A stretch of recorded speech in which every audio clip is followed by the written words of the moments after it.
खुलुमबाय बयखौबो तो बे समाव नोंथांमोनखौ गोदान मोनसे भिडिअ बयखौबो बरायलायबाय तो बाथ्राया जाहैबाय तो मैया 1 मेमोन नङा होमबा नोंथांमोना बयबो मिथिगौ बर' हारिनि थाखाय बेसेबांबा गिदिर एबा जारिमिनारि सान होनना बुंनो नांगोन तो मानो होनोब्ला बड'फानि जि 35थि थैनाय सान बे थैनाय सानजों लोब्बा लाखिनानै दुलाराय बर' फरायसा आफादनि जि गेवलां मेल बै गेवलां मेलाव मानगोनां अमित शाह बिथाङा बुंलांदोंमोन जे बड'फानि नामाव दिल्लीयाव मोनसे लामा बिथांनि मुङाव लाखिनाय जागोन लोगोसे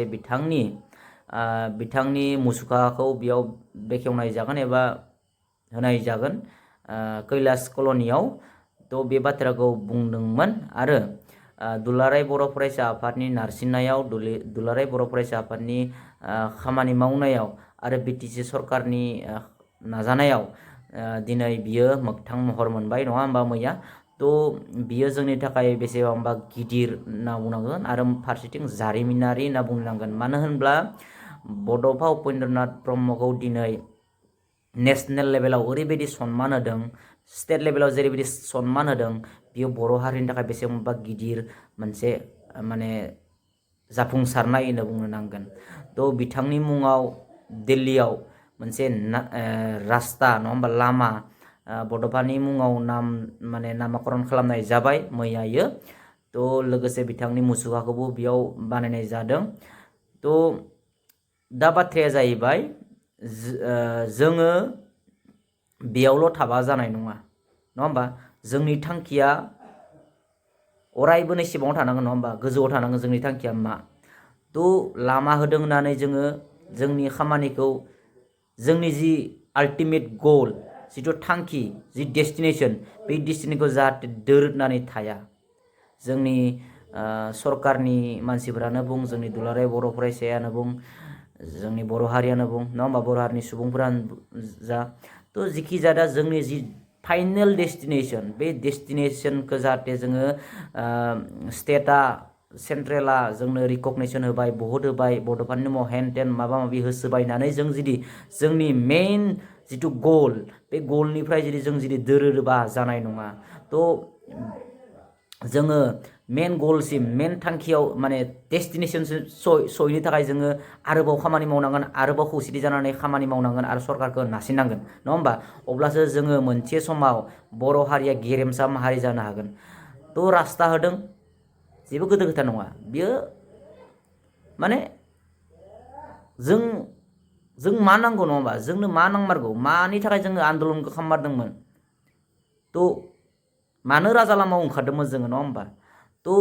बिखौ होदों बेयावबो जों गोजोननाय दङ साबायखर बावनांगोन जों सरकारखौबो आरो दुलाराय बर' फरायसाखौबो आफादखौबो जों साबायखर बावनांगोन तो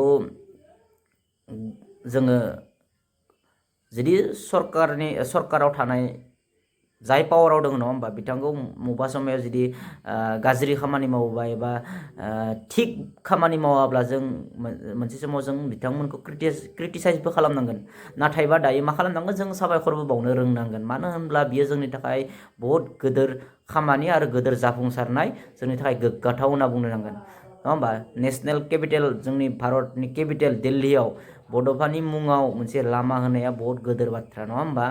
तो जायखिजाया जिखियानो जाया आं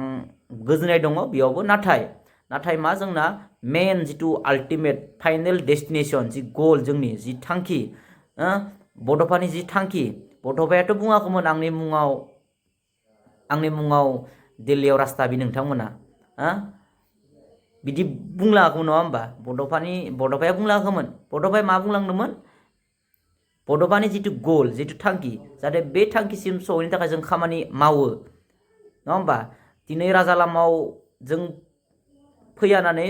जोङो एकर्ड खालामबाय थिगानो दोङो जोङो पलिटिकेलि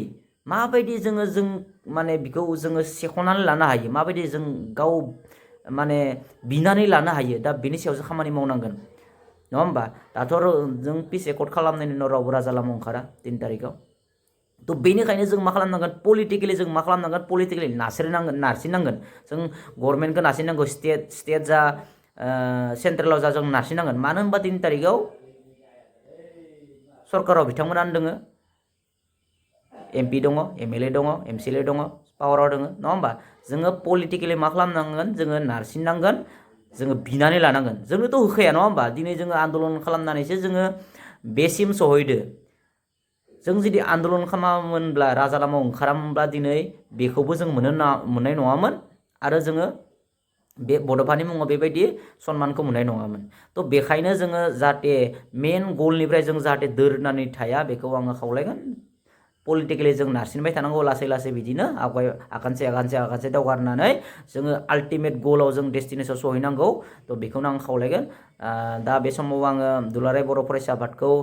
बे जाफुंसारनायनि सायाव आं साबायखर बावनो सानगोन लोगोसे बिटिसि सरकारखौबो आङो साबायखर